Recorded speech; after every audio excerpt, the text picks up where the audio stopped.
Assalamualaikum warahmatullahi wabarakatuh. Hai, perkenalkan nama saya Juliana Banas dengan NIM 210101037. Baiklah, dalam video kali ini saya akan menjelaskan materi tentang mengenal kitab-kitab Allah Subhanahu wa taala.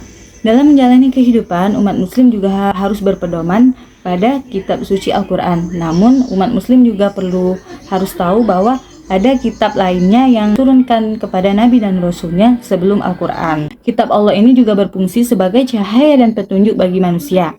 Kandungan yang terdapat di dalam kitab tersebut ini harus berisi kebenaran dan harus diikuti dan dilaksanakan.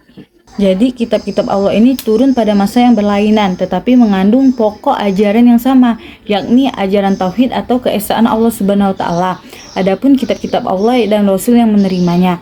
Tapi sebelumnya saya akan menjelaskan tentang An-Nisa ayat 136 yang berisi tentang wahai orang-orang yang beriman, tetaplah beriman kepada Allah Subhanahu wa taala, tetaplah beriman kepada Allah dan Rasulnya, Muhammad, dan kepada kitab Al-Quran yang diturunkan kepada Rasulnya serta kitab yang diturunkan sebelumnya.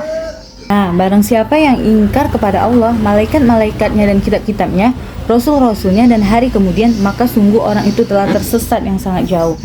Ya, seperti yang kita ketahui bahwa kitab-kitab tersebut termasuk kepada rukun iman yang ketiga ya. Sebelumnya saya juga akan menjelaskan ada berapa saja sih kitab-kitab Allah Subhanahu wa taala. Nah, yang pertama itu ada kitab Taurat.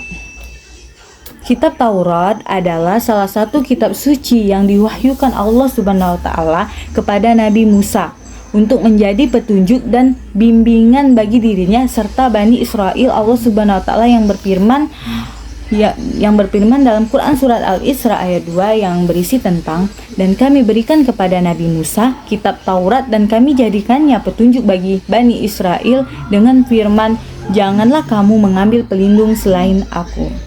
Jadi itu maksud dari Quran surat Al-Isra ayat 2. Nah, isi kitab Taurat juga dikenal dengan 10 hukum atau 10 Commandments atau 10 firman yang diterima oleh Nabi Musa di atas bukit Tur Sina atau Gunung Sinai.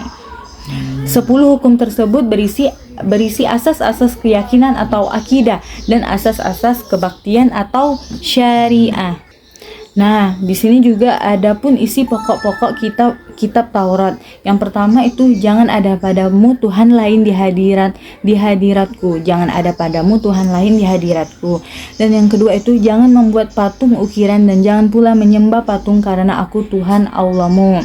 Dan yang ketiga, jangan kamu menyebut Tuhan Allahmu dengan sia-sia. Dan yang keempat, ingatlah akan hari Sabat atau Sabtu supaya kamu sucikan dia. Dan yang kelima, berilah hormat kepada bapak ibumu. Dan yang keenam, jangan membunuh sesama manusia. Yang ketujuh, jangan berzina. Yang ke-8, jangan mencuri. Dan yang ke-9, jangan menjadi saksi palsu. Dan yang terakhir itu, jangan berkeinginan memiliki hak orang lain. Nah, itu yang isi pokok kitab Tauratnya.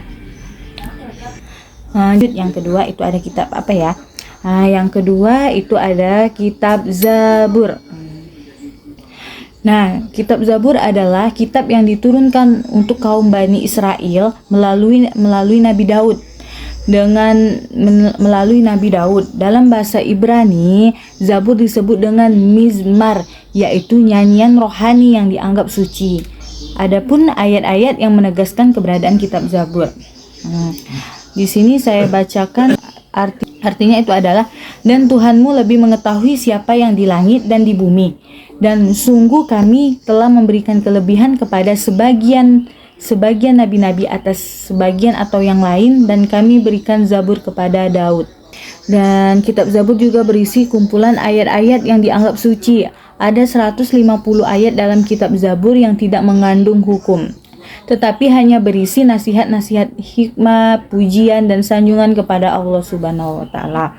Secara garis besar, nyanyian rohani yang disenandungkan oleh Nabi Daud dalam kitab Zabur terdiri atas, yang pertama itu adalah nyanyian untuk memuji Tuhan atau liturgi. Yang kedua, nyanyian perorangan sebagai ucapan syukur.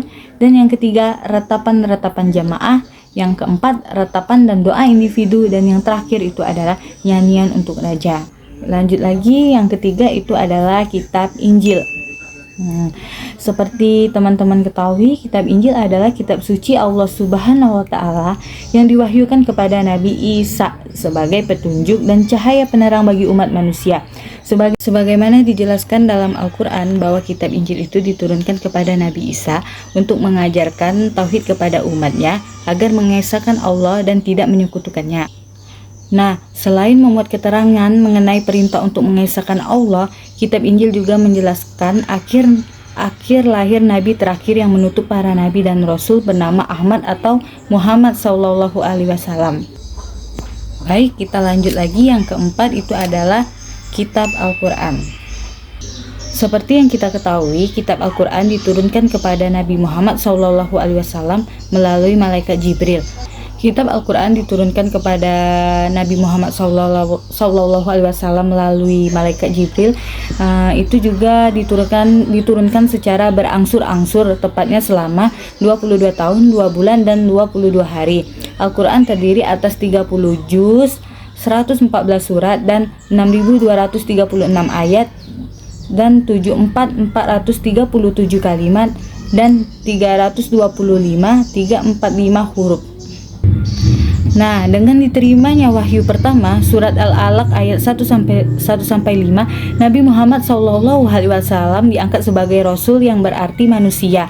Pilihlah Allah yang diberi wahyu untuk disampaikan kepada umatnya. Al-Quran yang diwahyukan kepada Nabi Muhammad SAW ini menghapus sebagian syariat yang tertera dalam kitab-kitab terdahulu dan melengkapi dengan tuntunan yang sesuai dengan perkembangan zaman. Dengan demikian, Al-Quran menjadi kitab suci terlengkap dan berlaku bagi semua umat manusia sampai akhir zaman.